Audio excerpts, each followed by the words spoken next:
ॐ सोमनाथाय नमः।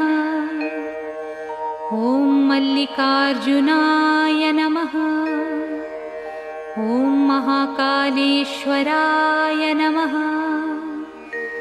ॐ ओंकारेश्वराय नमः। ॐ वैद्यनाथाय नमः। ॐ भीमशंकराय नमः। ॐ रामेश्वराय नमः। ॐ नागेश्वराय नमः। ॐ विश्वेश्वराय नमः। ॐ त्र्यंबकेश्वराय नमः। ॐ केदारेश्वराय नमः। ॐ भुस्मेश्वराय नमः।